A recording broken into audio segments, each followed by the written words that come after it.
Not just Sundays, Super Bowl Super Sunday. Bowl Sunday.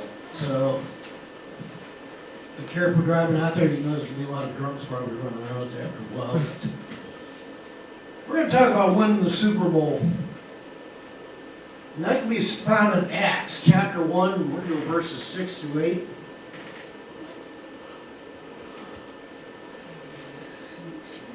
It was kind of interesting when I looked at it online. They had a typo on there. They had the Acts chapter 1, 6 through 8, or 8 through 6. So like I'm supposed to read it backwards, I guess, but we're going to go read forward through this thing. You know, we're starting at verse 6 says, so they met together. They asked him, Lord, are you at this time going to restore the kingdom of Israel? He said to them, it is not for you to know the times or dates. The Father has set by his own authority. But you'll receive power when the Holy Spirit comes on you. And you'll be my witnesses in Jerusalem, in all of Judea, and Samaria, and to the ends of the earth. Now, this has some, this kind of ties in, you'll see how it ties in with the Super Bowl type thing here. You know, this morning the Super Bowl, one of the granddaddy of all the games there for the NFL. And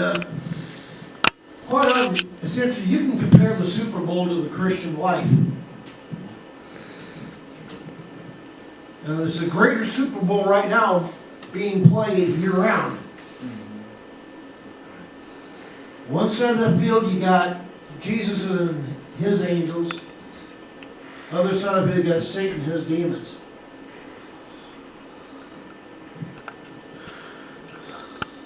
There's going to be a question, which side are you going to be? You know, I hope it's on Jesus' side. I really hope so. That's a winning team. You know, I thought about how to win the Super Bowl.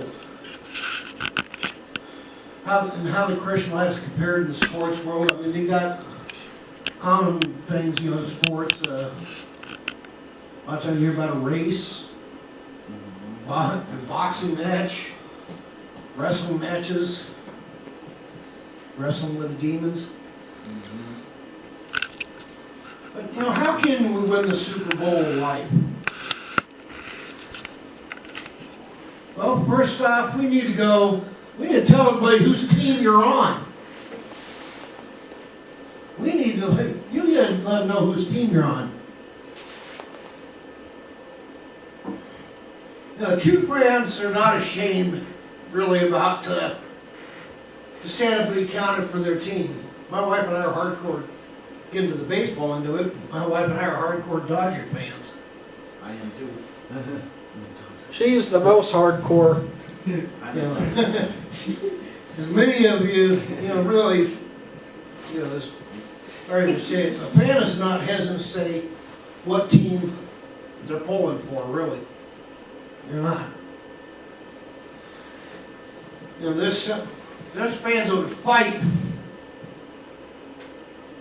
you over the team if you said something about them. When Satan starts to fight against you, just sick Jesus on him. Sick Jesus on him. He's Satan's no match for our team captain. No. Jesus, right? He's no match for him. Be like me trying to be like I'd be no match for Oscar De La Hoya. If I got in a ring with him, I think it probably last maybe a whole 2 seconds. So I wouldn't. That's about what the ratio is like for Jesus and Satan.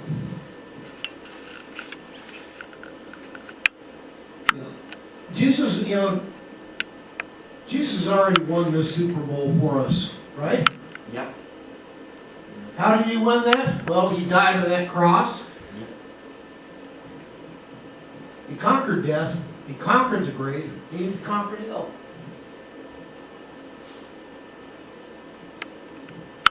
You know, and it's on the hill. He played this Super Bowl on a hill called Calvary. He scored that winning touchdown for us.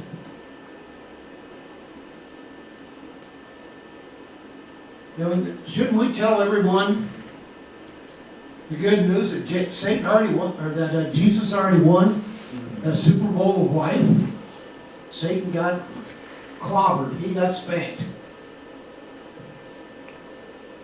Satan couldn't keep him down. The demons and hell couldn't keep him down. Let's tell everybody whose side we're really on. The victory's already been won. Have you told anyone lately that you're on the team of the Lord Jesus? Have we ever told them that you're on Jesus' team? We need to also display some strong support for your team. A lot of people really support their team now.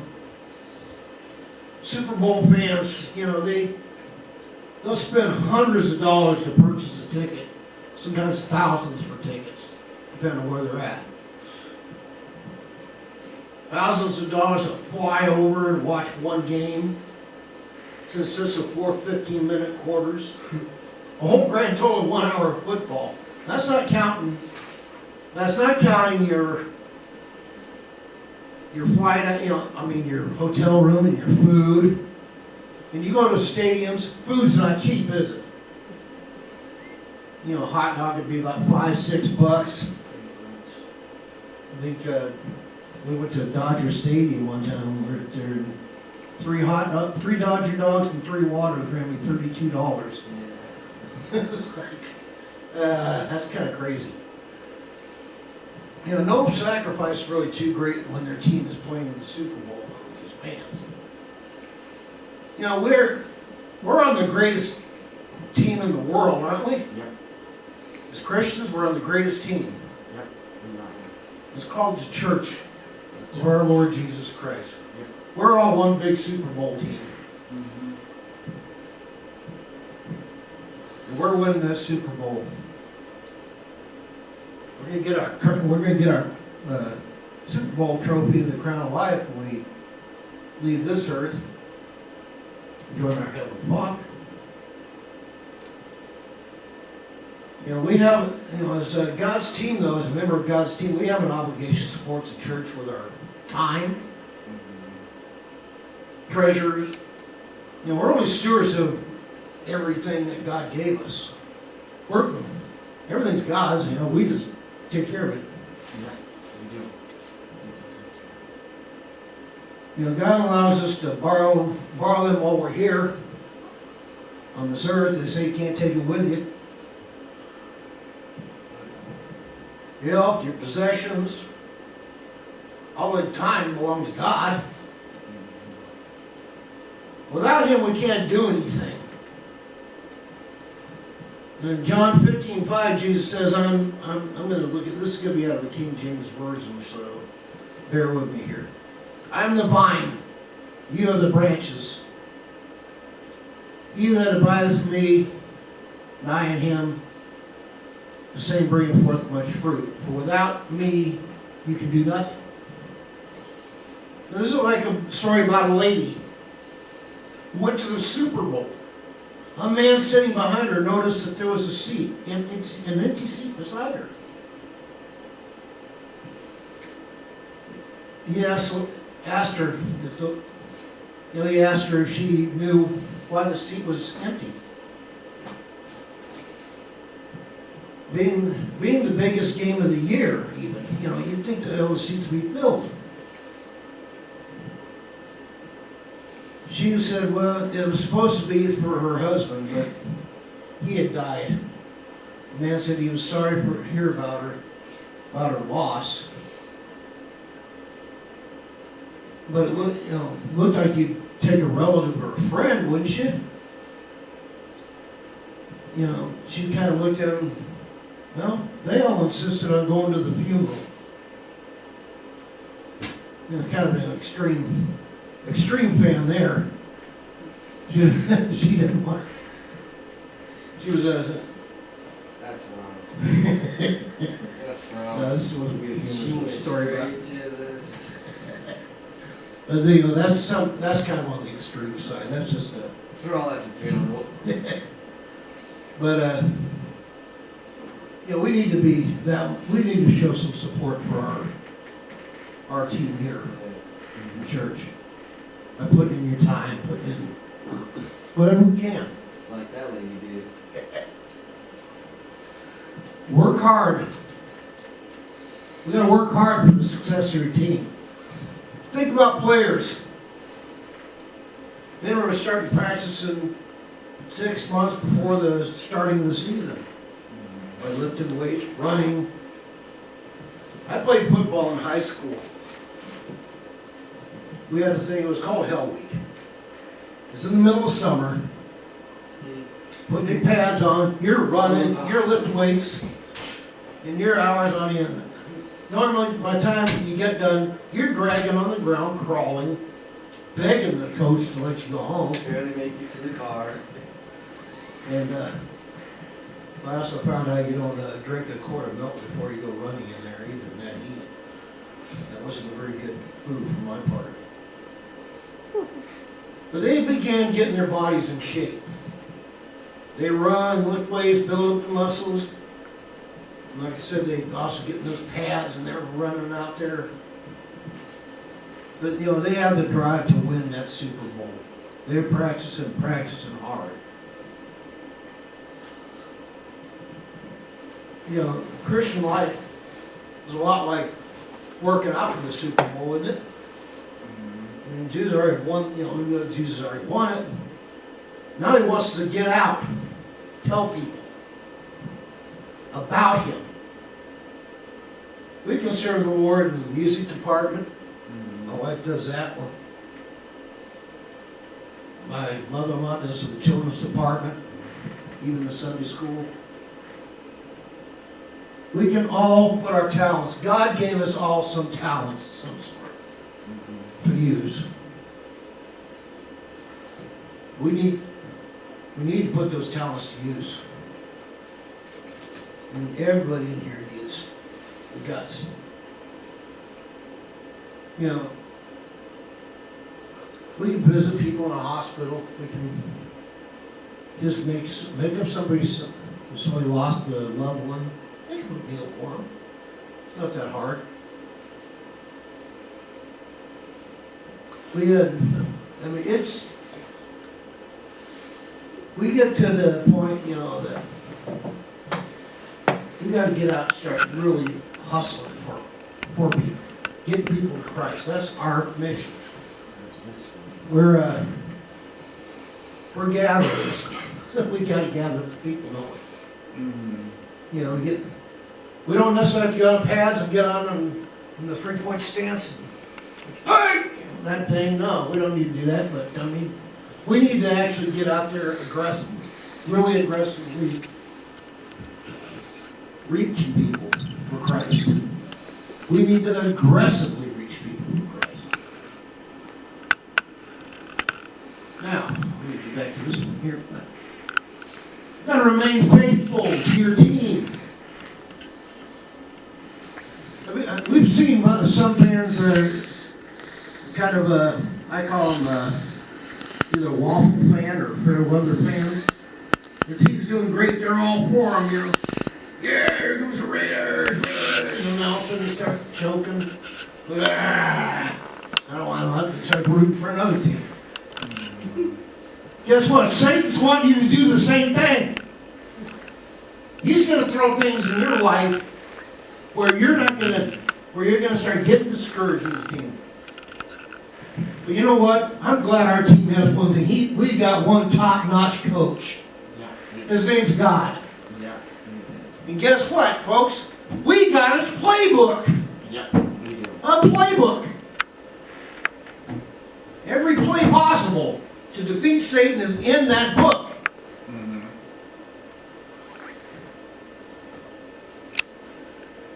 You know, real fans will stick with their team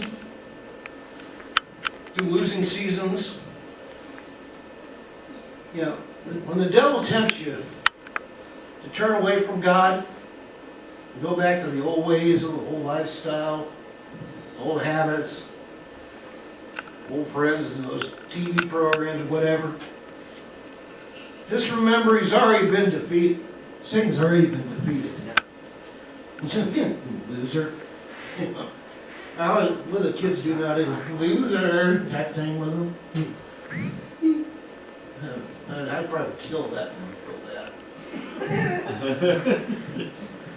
Seeing an old guy doing things these young kids should be doing, but come here.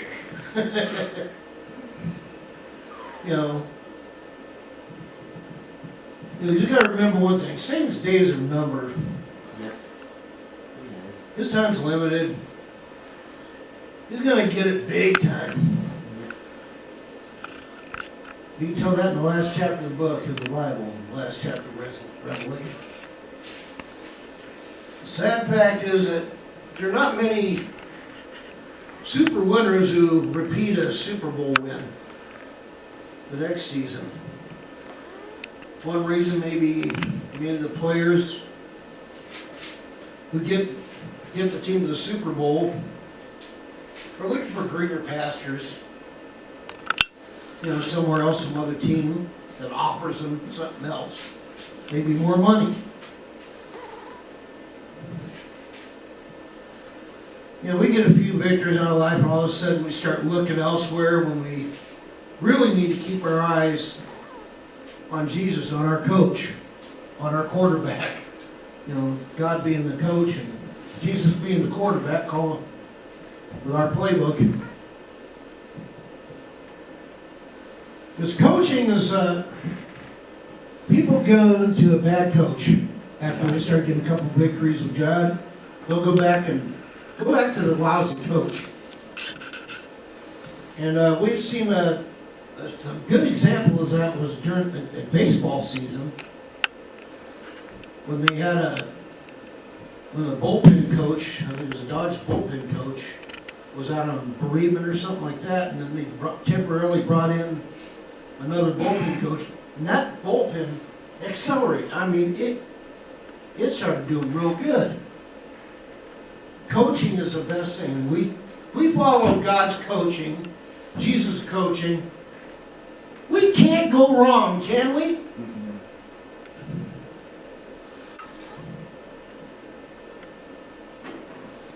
God, He assures us He's not going to leave us or forsake us.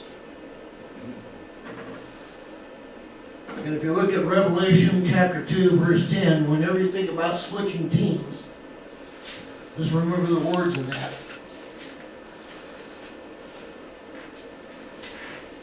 And it says in here, do not be afraid of what you're about to suffer. I tell you, the devil will put some of you,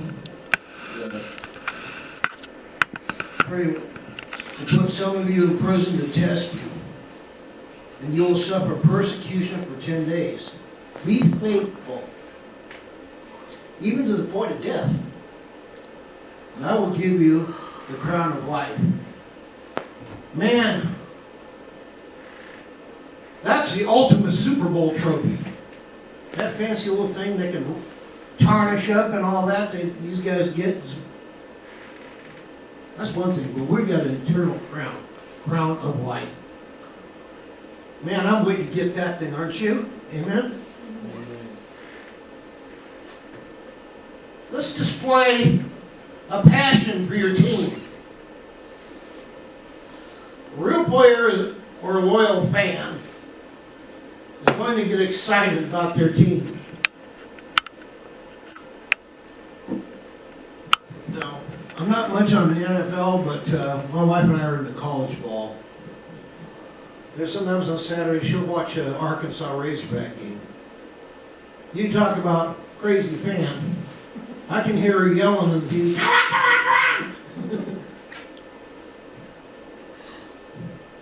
Should we get that excited about playing for Jesus? I'd say so. The word fan is actually short for fanatic. And the dictionary defines it as someone who is marked by excessive enthusiasm and often intense, uncritical devotion. We need to be fans of Jesus. We need to be uncritically devoted. And those fans and players get to the game early, stand in line for hours, and never complain that the game goes into overtime. Well, there may be a few who leave early. You know, the players and the true fans are going to stay there until the game is completed. You know, there will be some crazy things happen in those games. I've seen turnovers happen within the last minute of a game. Real fast. Mind blowing. Things happen in the excitement of the Super Bowl because there always is. It just always is things exciting. People are passionate about their team can do something really exciting things. And we're passionate about our team here, Grandview Baptist Church team. Yep. We can do some really exciting things here in Grandview. Yeah, I mean, we can get we can be top notch. We can may not be huge, but I'll tell you, we can be strong. We can go door to door and start giving out flyers and stuff. If you guys want to do that, I'm down. Good. That works. We have. I mean, we got some. We gotta really start getting into there, displaying the passion for our church. Because if we do that, we can see growth. Being passionate about whatever you're doing for the Lord. If you're going to sing, do the best job you can. But don't worry, I'm not going to sing because I can't sing great. I tell people I'm a moving singer. They move for the exit and then I start singing. If you're going to play an instrument, do it to the best of your ability. We're going to preach or teach, put everything you have into it. Give God your best, right? If you get a coach, you're in a coach or class, you're going to want to give them your best, right? I'm not going to give them halfway, or you're going to be learn that in the military. You don't give them to that. You got to give them your best, otherwise you're going to have somebody yelling in one ear and another drill instructor yelling in another. But God doesn't do that. He'll kind of give us a little more problems to deal with, kind of get our attention.